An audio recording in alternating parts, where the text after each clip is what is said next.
जमीन सुकाई गई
पर 15 साल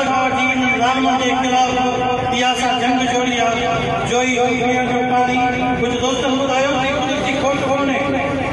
इन्हनि खे हथ सां रोकियो वेंदो आहे असां मुंहिंजे कोट उन खां जेकॾहिं काफ़ी साल काफ़ी दोस्त हर साल हर वक़्ति कवरेज ॾींदी आहे जोई जे माण्हुनि खे ऐं उहे माण्हू रिकॉर्ड आहे एतिरो पाणी अचे थो उतां जेके MP उन्हनि जा जेके सहूलियतकार फिलस्तीनियुनि जा भाई उहे पाणी चोर जेकॾहिं बाबा चोर खे चोर न चवंदासीं पाणी चोर न चवंदासीं उहो खणी चोर मुंहिंजो सॻो भाउ हुजे या साहब जो साथी हुजे या मुख़्तलिफ़ पार्टियुनि जा भाइर हुजनि या सरफरा हुजनि उहे पाणी चोर जोई जो पाणी चुराइनि पिया दादू DC SP दादू जॾहिं बि हिते आया आहिनि उनजी माता कमु थियो आहे हीअ असांजे पूरा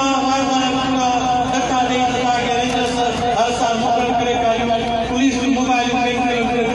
इहे सभु पूरियूं ॻाल्हियूं हूंदियूं आहिनि मुंहिंजो लीडर जनाब असां हर हर साल ही जोई जे माण्हुनि जे लाइ ईअं ई प्रकार ॾिनो आहे 10 किलोमीटर मुंहिंजूं भेणियूं मुंहिंजूं माइयूं हिते पंधु पिया थो ऐं इहा उन्हनि सां जारी रही आहे ही कॾहिं जोई जो आवाज़ बंदि न थींदो जोई जा माण्हू ही ख़रीद न थींदा अॼु मां जोई जे माण्हुनि खे सलाम थो पेश कयां उन्हनि भेनरुनि खे उन्हनि माण्हुनि खे अॼोको जेको ही मजमू अॼु जेका रैली आहे इहा पूरे पाकिस्तान ताईं ही लाइव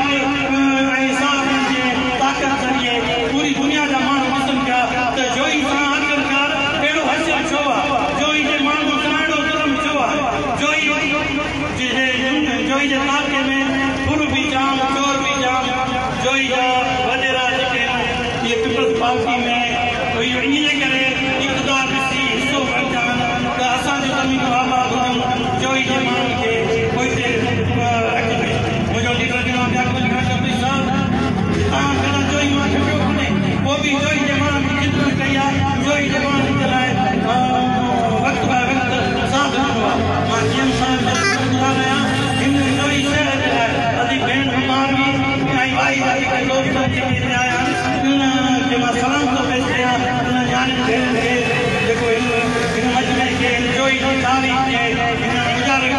कयो आहे जोई जे माण्हुनि खे हिकिड़ो सम्झो त हींअर ज़ाहिर कयो आहे जोई जा माण्हू हींअर जान रोडनि ते निकिरी वेठा आहिनि इहा जंग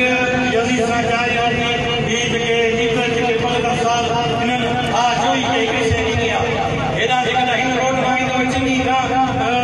त भई जोई जा बंगला ठाहे इहे आवाम खे ॾेखारे असांजे रोड सां आयासीं दादा इन्हनि बंगला रोड जा ठाहिया जोई खे पाणी ॾिनो आहे जोई जी तबाही करे छॾी आहे अचूं था जेको जोई शहर जेको कहिड़े जेका असांजा 15 साल खां वठी चूंडजी आया अजीत जमाली आयो ख़ासि रफ़ीक जमाली जो उन अंदाज़ करप्शन कई हीअं असांजो निगारी पर यार तूं त हिन काचे जो माण्हू तूं हिन जोई जो माण्हू तूं त कम से कम इहो सोच हिन माण्हुनि जे लाइ हर महीने 1 मां 13 ते करे